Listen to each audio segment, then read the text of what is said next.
ధన్యవాదాలు తెలియజేస్తున్నాం. ఈరోజు కరాలపల్లి గ్రామానికి రావడం జరిగింది. ఈ నెల 13వ తారీఖున జరుగుతున్నటువంటి సార్వత్రిక ఎన్నికల్లో రెండవసారి బొల్లా బ్రహ్మనాయుడు గారు ఫ్యాన్ గుర్తుపై పోటీ చేస్తున్నారు. అలాగే నర్సరావుపేట పార్లమెంట్ సభ్యులుగా అనిల్ కుమార్ యాదవ్ గారు నెల్లూరు జిల్లా నుంచి వచ్చి ఒక బీసీ. అనిల్ కుమార్ యాదవ్ అంటే ఒక యాదవ్ బీసీ. దాదాపు నర్సరావుపేట పార్లమెంట్ ఏర్పడిన తర్వాత ఎప్పుడు కూడా ఒక బీసీలకి అవకాశం రాలేదు, ఇవ్వలేదు కూడా. కానీ జగన్మోహన్ రెడ్డి గారు వచ్చిన తర్వాత ఒక బీసీలకి నర్సరావుపేట పార్లమెంట్ సభ్యులుగా అవకాశం కల్పించారు. అందులో యాదవ్ సంఘానికి సంబంధించినటువంటి నాయకుడు నెల్లూరు జిల్లాలో దాదాపు 2 సార్లు ఎమ్మెల్యేగా అయ్యి మంత్రి చేసి నీటిపారుదల శాఖ మంత్రిగా చేసినటువంటి అనుభవం ఉన్నటువంటి నాయకుడు అనిల్ కుమార్ యాదవ్ గారు.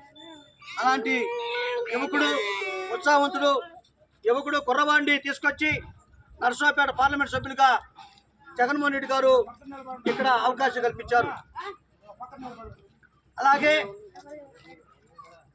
రెండవసారి ఎన్నుకున్న శాసనసభ్యులుగా బొల్లా బ్రహ్మనాయుడు గారు పోటీ చేస్తున్నారు. కాబట్టి మీరందరూ కూడా వారికి ఫ్యాన్ గుర్తుపై ఒక ఓటు, అనిల్ కుమార్ గారికి ఒక ఓటు, చెరొక ఒక ఓటేసి మీ యొక్క అమూల్యమైనటువంటి ఓటు ముద్రను ఫ్యాన్ గుర్తుపై వేసి అఖండమైనటువంటి ఓట్ల మెజార్టీతో గెలిపిస్తారని చెప్పి కూడా మీ అందరికీ వైఎస్ఆర్ కాంగ్రెస్ పార్టీ తెలియజేస్తుంది.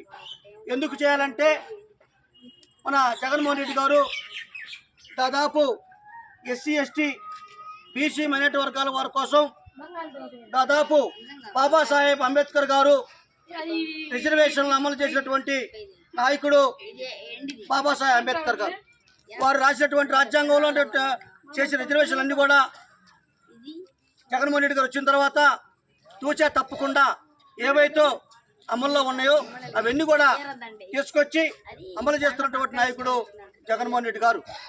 అలాంటి నాయకుడి కోసం మనందరం కూడా ఎస్సీలు, ఎస్టీలు, బీసీ, మైనారిటీ వర్గం అందరూ కూడా వారికి రుణపడి ఉండాలని చెప్పి మీకు తెలియజేస్తూ ఉన్నాం. అలాంటి ముఖ్యమంత్రి ఎప్పుడు కూడా మనం చూడలేదు.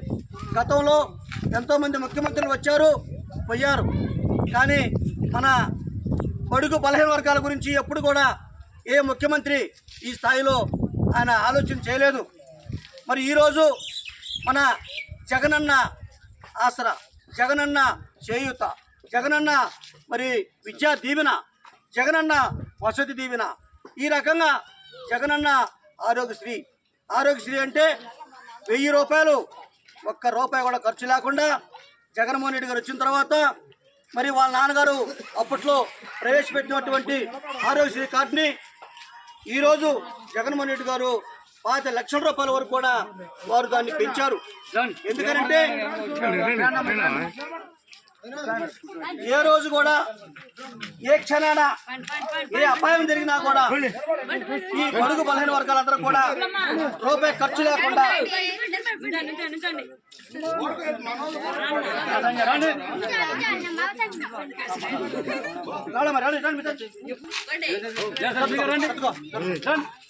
ఒక్క రూపాయి ఖర్చు లేకుండా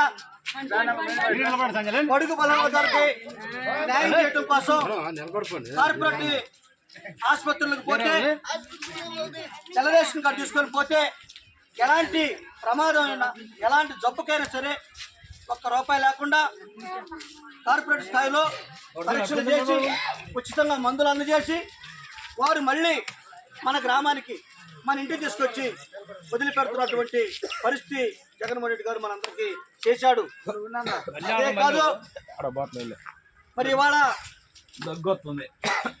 ముఖ్యమంత్రి తర్వాత 2వ స్థానం హోంమంత్రి. అలాంటి స్థానాన్ని ఫస్ట్ హోంమంత్రి పదవిని మనలకు ఇచ్చారు. తర్వాత 2వ అవకాశం మాదిగలకు ఇచ్చారు. హోంమంత్రి అంటే ముఖ్యమంత్రి తర్వాత స్థానము మన హోంమంత్రి.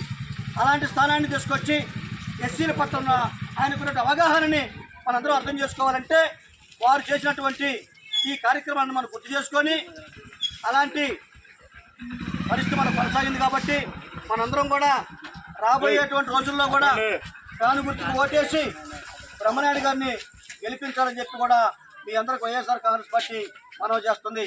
అదేవిధంగా మరి జగన్మోహన్ రెడ్డి గారు వచ్చిన తర్వాత మరి ఇవాళ ఒక నాడు నేడు ప్రోగ్రాం పెట్టి అదివరకు గ్రామాల్లో ఉన్నటువంటి స్కూళ్ళన్నీ కూడా పందెల దొడ్లాగా ఉండేవి. పిల్లల్ని పంపించాలంటే మన ఎస్సీ పిల్లలందరూ కూడా మా పిల్లల్ని మేము బడిలో గవర్నమెంట్ బడిలో పంపించమండి, ఆ పిల్లలు ఆడ కరెంటు లేదు, కింద మట్టిగా ఉంటుంది, బల్లాలు లేవు, ఫ్యానులు లేవు, నీళ్లు లేవు, బాత్రూమ్ లేవు అని చెప్పి మన పిల్లల్ని బడిలో పంపించేవాళ్ళు కాదు జగన్మోహన్ రెడ్డి గారు రాకముందు. మరి వారు వచ్చిన తర్వాత నాడు నేడు ప్రోగ్రాం పెట్టి దాదాపు ఫ్యాన్లు అయితేనేమి బ్లాక్ బోర్డు అయితేనేమి బ్రహ్మాండంగా ఇవాళ కార్పొరేట్ స్థాయికి ధీటుగా గవర్నమెంట్ స్కూళ్ళు బాగు చేసినటువంటి నాయకుడు జగన్మోహన్ రెడ్డి గారు. ఇవాళ మన పిల్లలందరూ కూడా మేము మన బడిలోకి పంపించాలని చెప్పి కీ కడుతున్నటువంటి పరిస్థితి ఈరోజు మనందరం చూస్తూ ఉన్నాం. అదే కూడా కాకుండా మనందరూ కూడా ప్రైవేట్ స్కూల్లో పోతే ఇంగ్లీష్ మీడియం స్కూల్లో పోవాలంటే డబ్బులు కూడా అయ్యాయి. అలాంటి డబ్బులు లేని పరిస్థితుల్లో కూడా ఇవాళ జగన్మోహన్ రెడ్డి గారు ఇంగ్లీష్ మీడియం స్కూలు ఫ్రీగా వాళ్ళకి డ్రెస్ కానివ్వండి, బూట్లు కానివ్వండి, డ్రెస్ కానీ బ్రహ్మాండంగా వాళ్ళకి ఇవాళ భోజనం సహా ఏర్పాటు చేసి ఇంగ్లీష్ మీడియం స్కూల్ ఏర్పాటు చేస్తున్నటువంటి నాయకుడు జగన్మోహన్ రెడ్డి గారు. ఆ విధంగా మరి మనందరం కూడా ఈరోజు మనం చూసుకున్నాం చేయూత అంటే దాదాపు నిన్నటి దాకా కూడా 18,045 సంవత్సరాలు నిండినటువంటి మహిళలందరూ కూడా 45 సంవత్సరాల నుండి మహిళలందరూ కూడా 18,750 రూపాయలు ఇచ్చేవారు. ఇప్పుడు మళ్ళీ రేపు రాబోయేటువంటి రోజుల్లో కూడా జగన్మోహన్ రెడ్డి గారు 30,000 రూపాయలు చేశారు. దాన్ని మీరు అందరూ కూడా మహిళలు అర్థం చేసుకోవాలా. ఎందుకంటే సంవత్సరానికి చేయూత తరఫున 45 సంవత్సరాలు నిండిన మహిళలందరూ కూడా 30,000 రూపాయలు చేశాడు. ఇవన్నీ కూడా మన బడుగు బలహీన వర్గాలందరూ కూడా ఆయన నమ్ముకున్నటువంటి వాళ్ళు ఎవరంటే ఎస్సీలు, ఎస్టీలు, బీసీ మైనార్టీ వాళ్ళందరూ నమ్ముకున్నారు. కాబట్టి మనందరం కూడా వారి పట్ల అంకిత భావంతో శ్రద్ధతోటి చేయూత ఇస్తున్నాం. కాబట్టి మనందరం కూడా వారిని గుర్తుపెట్టుకొని రాబోయేటువంటి రేపు 2024 13 జరుగుతున్నటువంటి సార్వత్రిక ఎన్నికల్లో ఫ్యాన్ గుర్తుపై వేసి బ్రహ్మనాయుడు గారిని కూడా అలాగే నర్సాపేట పార్లమెంట్ సభ్యులు అనిల్ కుమార్ యాదవ్ గారిని అఖండమైన ఓట్ల మెజార్టీతో గెలిపించాలని చెప్పి మీ అందరూ కూడా మేము తెలియజేస్తా ఉన్నాం. అదేవిధంగా మరి ఇవాళ పల్లా బ్రహ్మనాయుడు గారి గురించి మీకు తెలుసు. పల్లా బ్రహ్మనాయుడు గారు 5 సంవత్సరాలు అధికారంలో ఉండగా 2 సంవత్సరాలు కరోనాలో కూడా గవర్నమెంట్ కానీ దేశవ్యాప్తం కూడా అన్ని స్తంభించిపోయినాయి. కానీ బ్రహ్మనాయుడు గారు వినకొండలో ఎంతో విశాలమైనటువంటి రోడ్లని వారు వచ్చిన తర్వాత బాగు చేపించి ట్రాఫిక్ సమస్యని కొంతవరకు వారు నివారించగలిగారు. అదేవిధంగా మరి వినకొండకి ఎన్నో సంవత్సరాల నుంచి పట్టి పీడిస్తున్నటువంటి నీళ్ల సమస్య, నీళ్ళు లేకపోతే మనం ఏ గ్రామంలో కానీ ఎక్కడ కూడా ఏమి చేయలేని పరిస్థితి.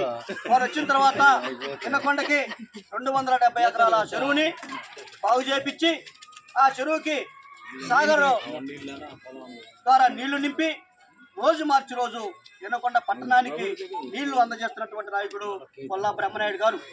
అదేవిధంగా వినకొండ కొండని పగలగొట్టి వినకొండ కొండ మీదకి ఘాట్ రోడ్ నిర్మాణం చేసి కొండ మీదకి బస్సు నడిపిస్తున్నటువంటి నాయకుడు మరి బ్రహ్మనాయుడు గారు.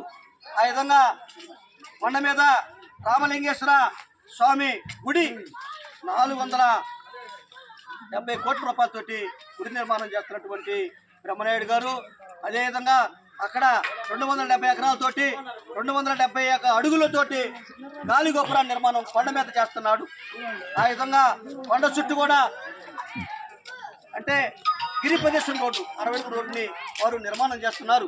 ఇదే విధంగా మరి ఇంకా అక్కడ నర్సాపేట రోడ్లో ఎన్ఎస్పి కాలనీ దగ్గర 23 ఎకరాలు ఎప్పటి నుంచో పాత క్వార్టర్స్ని నేలమట్టం చేసి నిర్మాణానికి ఇబ్బంది లేకుండా అక్కడ 100 పడకల ఆసుపత్రిని ఏదైనా జరిగినప్పుడు గుంటూరు నర్సాపేట పోవాల్సి వస్తుంది కాబట్టి అలాంటి పరిస్థితి కాకుండా వినకొండలోనే ఓ పెద్ద ఆసుపత్రి గవర్నమెంట్ ఉండాలని చెప్పి ఆయన సంకల్పం చేసి వినకొండలో అక్కడ ఉన్నటువంటి ఎన్ఎస్పి కాలనీ దగ్గర వారు ఆ 100 అడుగుల పడక ఆసుపత్రిని నిర్మాణం చేశారు.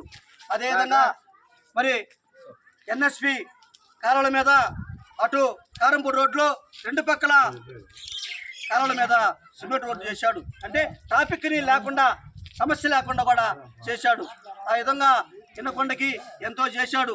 రేపు 13వ తారీఖు జరుగుతున్న ఎలక్షన్లో మనందరం కలిసి మళ్ళీ ఆయనకి ఇంకొక రెండోసారి అవకాశం ఇస్తే వినకొండని ఒక మోడల్ సిటీగా బాగు చేస్తారని చెప్పి మీ అందరూ తెలియజేస్తా ఉన్నాం.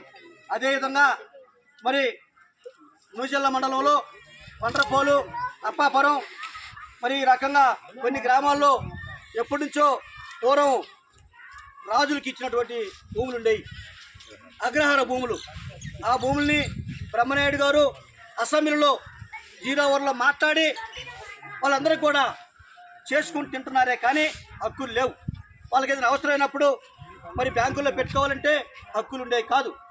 మరి ఈరోజు బ్రహ్మనాయుడు గారు అసెంబ్లీ 0 అవర్లో మాట్లాడి వాళ్ళందరూ కూడా 2 ఎకరాలు 3 ఎకరాలు హక్కులు కల్పించే విధంగా వారు చట్టాన్ని తీసుకొచ్చినటువంటి నాయకుడు బ్రహ్మనాయుడు గారు.